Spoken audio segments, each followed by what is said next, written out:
I'm so happy that you guys are joining us here this second week of a brand new year. Just want to welcome and say a big hello to all of you, especially to those who are watching me for the very first time. Some of you are watching me on your cell phone or on a YouTube channel across the country or across the world. A super shout out also to those of you watching from our San Jose campus, the first and second time guests. I just want to say a word of welcome to you guys as well.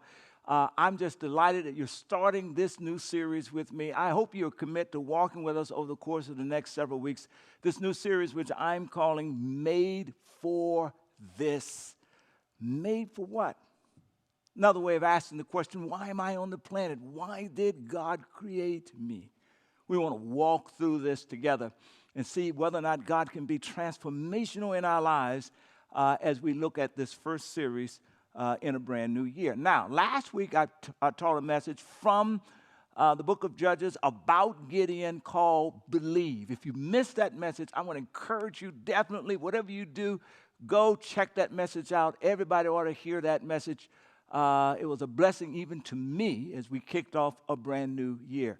Now, I'm going to pick up where I left off last week. Last week we talked about Believe. I want to move forward from there with this new series. All right, Judges chapter 6, beginning of verse 25 through 27. Let's hear what the writer has to say. That same night, the Lord said to him, Gideon that is, take the second bull from your father's herd, the one 7 years old, and tear down your father's altar to Baal and cut down the Asherah pole beside it. Then build a proper kind of altar to the Lord your God on the top of the height, the top of the hill, that is, using the wood of the Asherah pole that you cut down, offer the second bull as a burnt offering. So Gideon took 10 of his servants and did as the Lord told him. But because he was afraid of his family and the townspeople, he did it at night rather than in the daytime. And there ends the reading. If you were with us on last week, you know that I spent a little time talking about the context of Gideon. Gideon and his people, the Israelites, found themselves hiding in mountains, in mountain ridges and dens and caves, because for 7 years in a row, 7 years, the Midianites and the Amalekites and other people groups of that region were swarmed down like locusts, the scripture says, and just out of nowhere would come and kill lives, destroy crops, destroy livestock.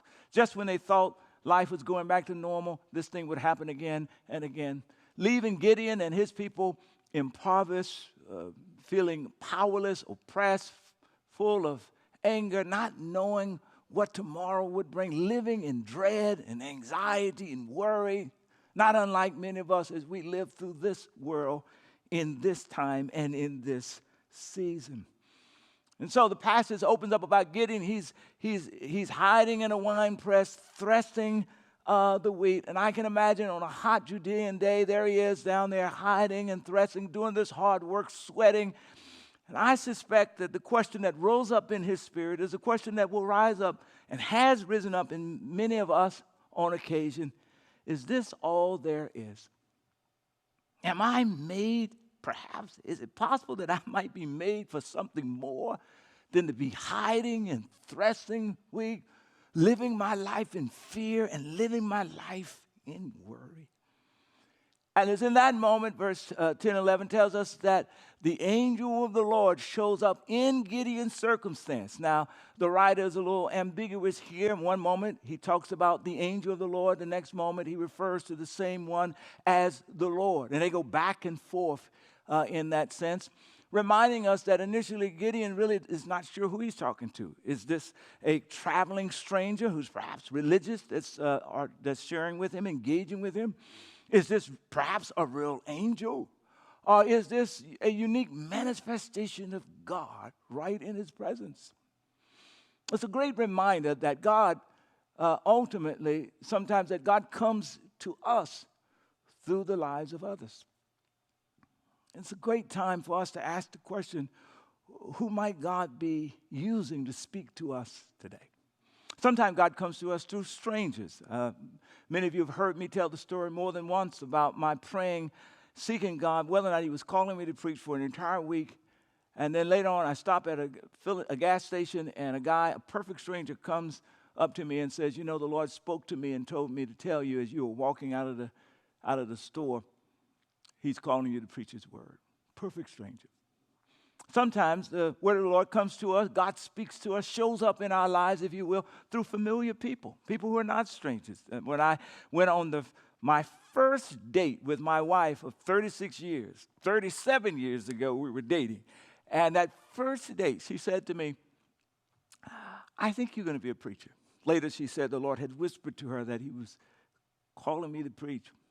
She said, I think you're going to be a preacher. And I said, oh, no, I'm not going to be a preacher. I protested. No. That was the last thing I wanted to do. She said, I think you're going to be a preacher. I said, absolutely not. But if saying I'm going to be a preacher will get me a second date with you, I'm going to be a preacher. So sometimes God speaks to us, shows up in our lives through familiar people. So the question I want you to wrestle with just a little bit today, I want you to think about it. Through whom may be God speaking into your life? I hope that this message, I hope that I'm being used today as a person through whom God is speaking into your life. And so, Gideon is not quite sure. And then comes verse 22. It becomes super clear. Wow, this is the angel of the Lord who is uniquely the manifestation of God. And the text says, when Gideon realized this, he cried out, oh, sovereign Lord. Oh, I know exactly who this is. And it was in that very moment it became clear what Gideon was made for. Gideon had been made, and it was as though God had bided God's time unto this very moment to reveal to Gideon that he was made, number one, and this is what I'm going to deal with this for this whole message, to do life with God. Yeah, you were made, you were born, you were created, not to do life by yourself, but to do life with God. It was in that moment and all the stuff we talked about last week, that revelation that Gideon was a part of something bigger, and that there was a cosmic God who loved him and who was inviting him into the work of God in the world. And says, look, that's part of why you were born. Becomes a realization. So last week I said, listen, you need to believe. And we talked about the things that you need to believe. That kind of crescendos at this point, that you were made to do life with God. And today I want to say, not only must you believe or should you believe, but we've got to believe and follow. And follow. So I say believe, you say follow, believe, yes, follow. That's how we actualize the power of discovering that we are here on the planet, first and foremost, to do life with God. Now, in order to follow God, it requires, one, recognizing God when he shows up in our lives, recognizing and learning his voice, sensing and becoming familiar with his leading in our lives, becoming personal with God, right? Becoming personal. And secondly, it requires that we trust God. Now, that brings us to a fascinating passage right here. At the moment Gideon says, aha, it's you, God. And you're inviting me to do life with you. Okay, yes, essentially. God says, well, let's see how much you trust me. And then comes this enigmatic passage, mysterious verse upon first reading. Look at the first thing that God asked Gideon to do. Interesting. The text says, that same night when Gideon realized that this is the Lord speaking to him, he now recognizes God's voice. He recognizes God's presence in his circumstances. The text says, God says to him, all right, here's what I'm going to ask you to do. Take the second bull from your father's herd, the one that's 7 years old, tear down the father's altar that he's built for Baal, and cut down the Asherah pole. These are two idol gods. Baal is the god of changing seasons. Asherah is the god of fertility and all of that. Cut all that down. So Gideon took 10 of his servants, did as the Lord told him. There it is. Follow.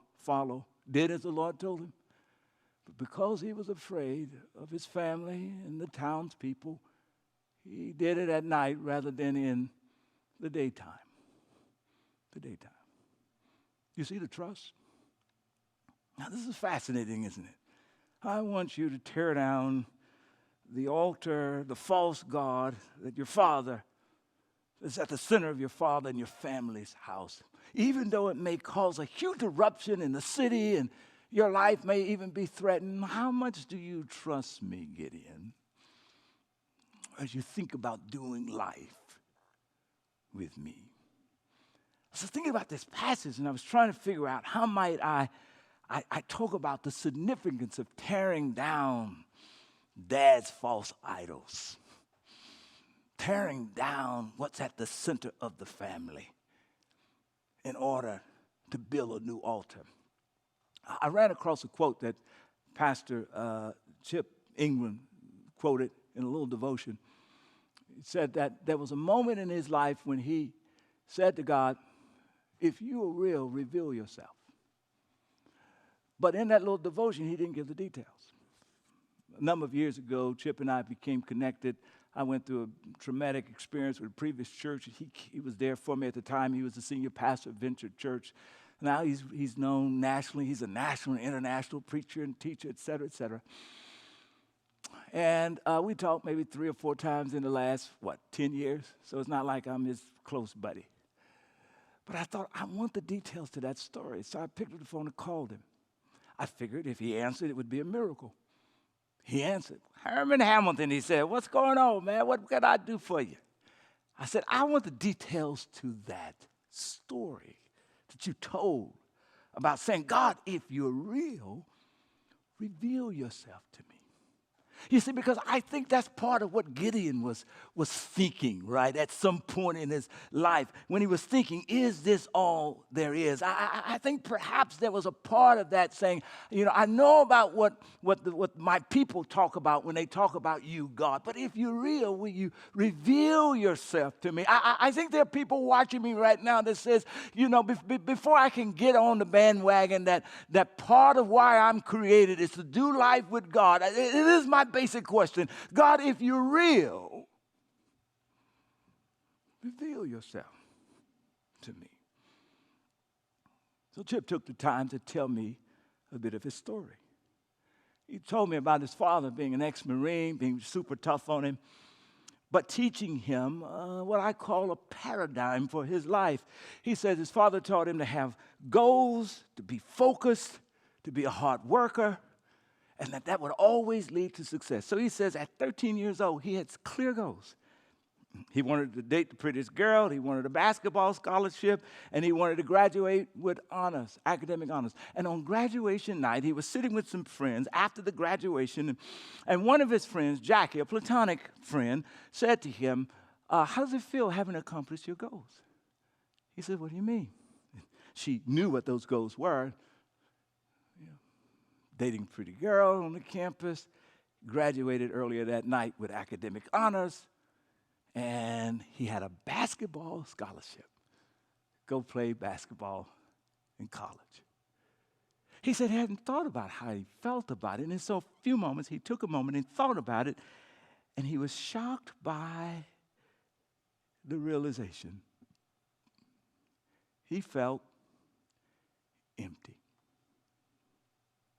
He was stunned by that feeling because he had done everything that he'd grown up learning to do. Goals and focus and achievement. It really shook him up. He says he went home that night. He was sitting on his bed. He was looking out of his window, looking out at the stars, and he could extrapolate. He had already set in place his goals for, the next 15 years of his life. He loved basketball, but he knew he wasn't strong enough or big enough to play in NBA basketball. So he was going to play basketball in college, use that scholarship to get a great degree. He was going to end up a trial lawyer and going to make money and have a fabulous wife, live in a beautiful house. He's going to be a leader in his community. And he just kind of extrapolated because he knew he would end up there. And he asked himself, well, now, how will I feel? And he extrapolated from the moment where he was to then, and he could already feel just greater emptiness. Emptiness. He said it was in that moment, he said, Hurmon, that's the context of my saying, turning to God. And I said two things to him. Number one, Lord, if you are real, reveal yourself to me in a way that I can understand. This is a prayer that somebody we need to ask. You're listening to me now. I'm telling you that part of why you were created is to do life with God. It's not just believe, but to follow. You say, well, I just need to know that he is and that he knows me by my name and my DNA. Chip said that was him, and so he asked that first thing. And then he said the second thing he asked was, what do you want with my life? So reveal yourself to me, and if you are real, then I need you to share with me, what do you want with me? This is exactly what happens to Gideon, right? God reveals himself to Gideon, and then he says to Gideon, here's what I want with your life. Here's what I want your life. God reveals it. There's always, and here's what I want with your life. Here's part of why you were born. You were created. This is what you were built for, to do life with me. Now, Chip said something else interesting. He said he had concluded that if there is no God, then his life and life at the world, everything, was just a roll of the dice. His being on the planet was just a roll of the dice. And he concluded that if there's no God and if it's all just a roll of the dice, he says, you know what? I'm going to spend the rest of my days, having as much pleasure and as much fun. And he said there was some graphic ways in which he talked about that. And he was going to die young, pleasure-filled, unless God showed him that he was real and what he wanted to do with Chip's life. That's how some of you are living your life now, right? You live as though life is just a roll of the dice. You realize there is no overarching moral structure to the universe. There is no God who knows your name, who knows the DNA code of your biology. You live as though that there is no purpose etched into your existence. And I'm here to tell you that there is a God, and he wants to reveal himself to you, and he has something for your life. He says, part of why you're on the planet is to do life with me, to believe and to follow. Amazing. It was in this moment that I began to understand the text that we just read as I listened to Chip's story. Let me just remind you what the text says. God says, the first thing he says to Gideon, the first thing he asks of Gideon, tear down your father's altar to Baal and cut down the Asherah poles beside it. Then build a proper kind of altar to the Lord, Yahweh, to the Lord your God, on top of this hill. That's what he said. And I realized I got it now. What God was saying to Gideon was this. Gideon, if you're ready to start doing life with me, you've got to tear down the old paradigm by which you and your father and your family has been living your life so that you can build a new paradigm. Come on, you get it? Tear down the old paradigm, the Asherah poles, the Baal, these false gods that's been at the very center of your life that you've been looking to carry you from season to season, to bring fertility and prosperity. That's the old paradigm by which you have lived your life. You've got to tear that down. That's what he was saying. That's what he was saying. And what Chip was discovering was that the paradigm that he had inherited from his dad, a paradigm that says, if I have goals and focus, and if I work hard, it will lead to not just success, but to meaning. And he had discovered that paradigm, it led to success, but it was lacking on meaning.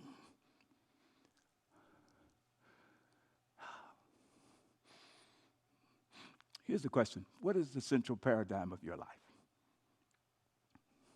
And when I say paradigm, I want to make sure you understand what I mean.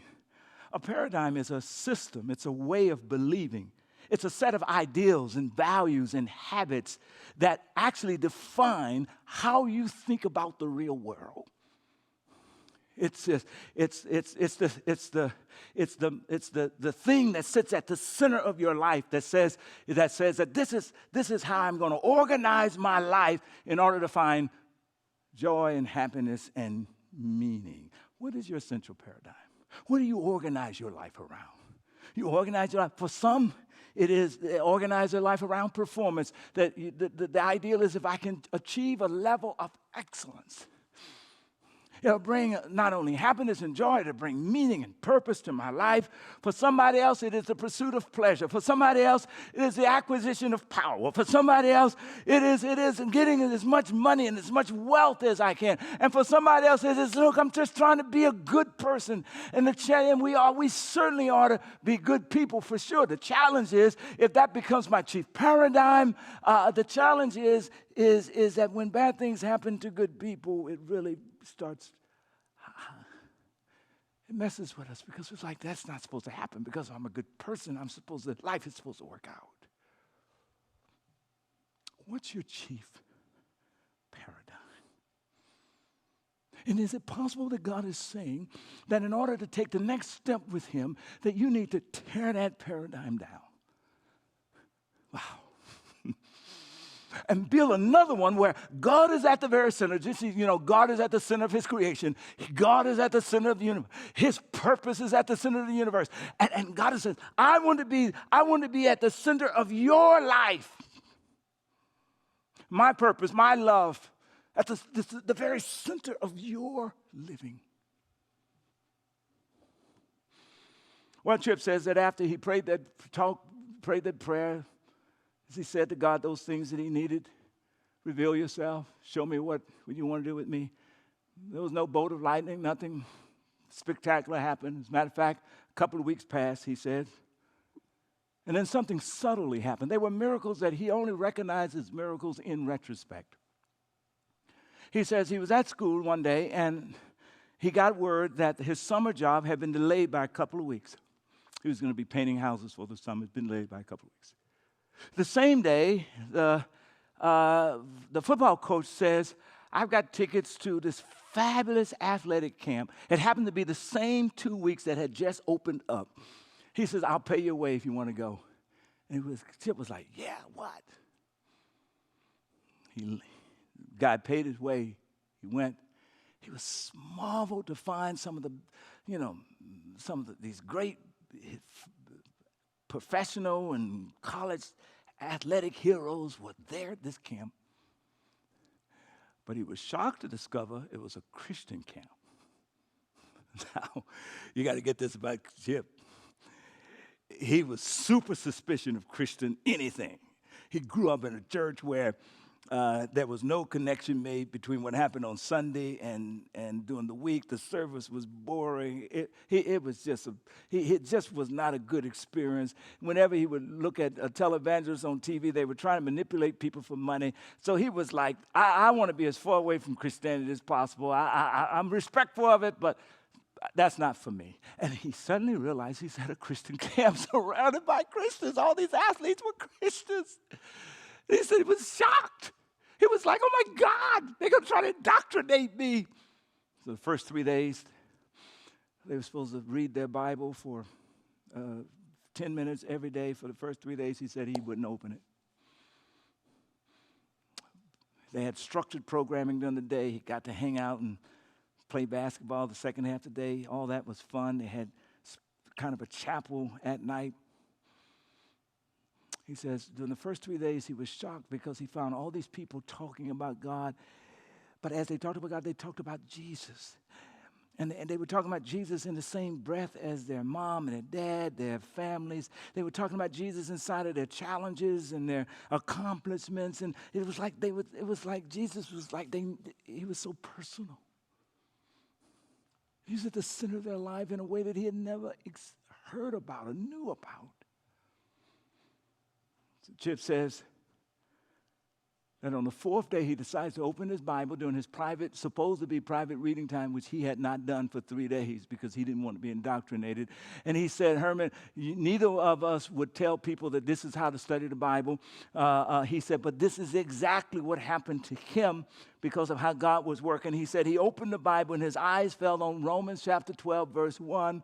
And he read these words, therefore, I urge you, brothers and sisters, in view of God's mercy, meaning in view of God giving his son Jesus, who ultimately died on the cross of Calvary to pay the cost, to atone for your sins and my sins and all of our shortcomings so that that stuff could be moved out of the way so that we could have a clear path to have a relationship, to do life with him and begin to learn how to do life with one another. We'll talk about that going forward.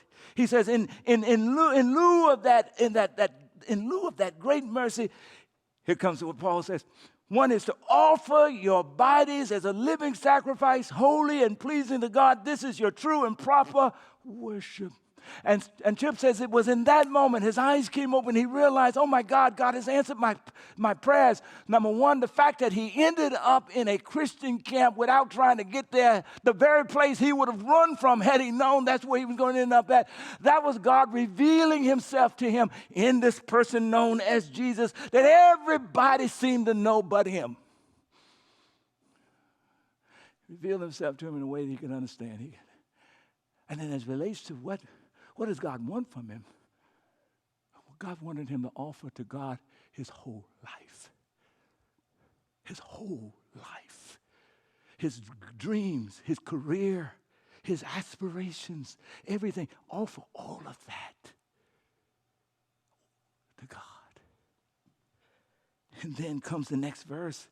Listen to the paradigm shift here. He says, the next verse, Paul writes, don't copy the behavior and customs of this world, but let God transform you into a new person by changing the way you think. And Skip said in that very moment, it's like somebody pushed a button and a video went on and all the horrible different things that he was doing across the course of any week just showed up in his mind. Then you will learn to know God's will, the text says, for you, which is good and pleasing and perfect. In other words, tear down the old paradigm and with God build a new paradigm. Wow. And Chip said, that changed his life. My goodness. You know, here's one of the passages that I love to read. This was like at the center of my Christmas message. I just want to revisit again. When this is how I want you to know that you're made to do life with God, to make God's love and God's grace and God's purpose the center of your life. Ephesians 1, this is what Paul writes. He says, long before God laid down earth's foundation, he had us, he had you in mind. He has settled on us, he has settled on you as the focus of his love. To be made whole and holy by his love. Oh my gosh. Long, long ago, he decided to adopt us into his family through this one called Jesus. And it brought him great pleasure. Wow. Let me tell you one other thing, and I'm going to end the message. I hope you're getting the point. That you were built to do life with God first and foremost. To make his love the center of your life. Let's go back to Gideon. Notice verse 26. This is an interesting thing. It says, then, this is what God said to Gideon. Tear down the old altar. Tear down the old paradigm. Then build a proper kind of altar, a new paradigm to the Lord, Yahweh. This one that I have, that's the word in all caps, personal relationship with this one. Yahweh, your God. On top of this height, on top of this hill, watch this. Watch this. Here's the next part. Using the wood of Asherah's pole that you cut down. Oh, I love this pass. Get this, lean in. What God was saying. I want you to cut down the old false gods, but the material that was used to structure these false gods, don't throw that away. I want you to repurpose that material and use it in the building of this new altar. As a matter of fact, you're going to use it to make to fire up this new altar where the true God is at the center. Oh my gosh, did you see? Here's the point. Listen, there's nothing wrong if you are a person of wealth or a person of power. There's nothing wrong with your getting your PhD. There's nothing wrong with your living a life intended to live a life of excellence. There's nothing wrong with any of those things as long as they are not the central paradigm of why you live. But when those things become, come on now, the fire that really shines light and fires up the purpose of God, the love of God, when they're connected to elevating and promoting the love and the justice and the mercy and the grace of God in the world, when that is at the center of your gifts and your talents, now they're being rightly used. Don't throw them away. Don't walk away from them, but use them to elevate God in the world, the center of your life. And then here's the last part. So Gideon took 10 of his servants, and he did as the Lord told him. It was a frightening thing. He didn't know whether the people of the town was going to come against him, but he did it. He not only believed, he followed. But it's honest. I love this text. It's honest. But he was afraid, guys, of what his family was going to say, or what the town people were going to do. So he did it at night. You know, I was talking to Chip. He says one of the reasons he was thinking about whether or not to surrender his life to Jesus, he said it was like a ping pong going back and forth, back and forth. And he said part of it was that he was just afraid. He was afraid that if he surrendered his life fully to Jesus, watch this now, that he totally gave him everything. His career, gave him charge over money, gave him charge over his talents. He says, I'm going to use everything to promote you. He said he was afraid because he said, I want to get married, but God may tell me not to live a life that's single. He said, look, he may send me as a missionary to some part of the world. He may send me in some sacrifice, some season of suffering that I don't want to really deal with. And he said that word sacrifice, he wanted to, but he didn't. He wanted to, but he didn't. And oh my God, isn't that true for all of us? That if I fully surrender to God, it's a frightening thing, isn't it?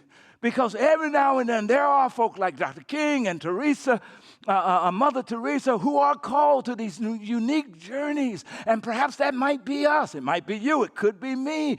I mean, it's difficult to follow one who's called Jesus, who ends up on a crucified cross without us having to realize that if I follow him, I'm going to have to sacrifice perhaps the totality of who I am. And yet, that is the ultimate way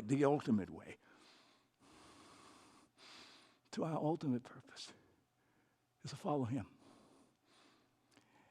And most times, his call is not at that.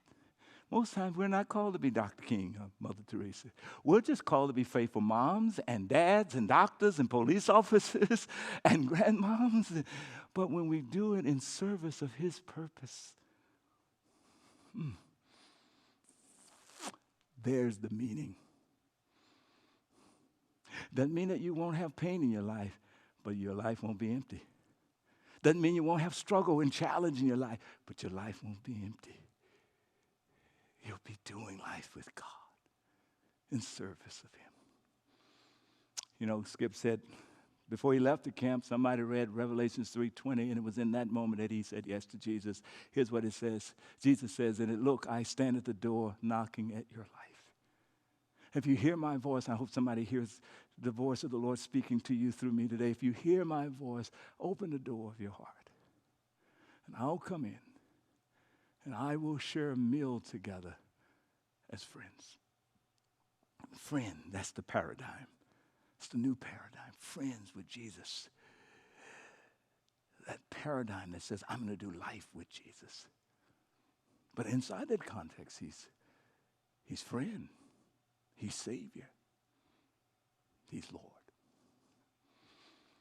I want to offer you Skip's book that he wrote about this and how to really actualize this, right? It gives you point by point how to move from thinking to believing to following. It's called the true spirituality. And I want to encourage you to be back here with us next week. But here's a prayer that I want to suggest that you pray. I'm going to call it it's a Jesus prayer. It's the prayer that we surrender our all to him and trusting him. Now, some of you watching me, you're not ready to pray this prayer. Don't worry. It's cool. Just walk with us through this series. But somebody watching me, you are ready to pray this prayer with me. And let's pray together. Jesus, I trust you with my whole life. From this point forward, I'll follow you. Now, next week, I'm going to deal with another question. What does it mean to follow Jesus in the face of a world that is full of so much evil? How does that comport with this faith, Pastor, that you're talking about? Make sure you be back here next weekend. God bless you.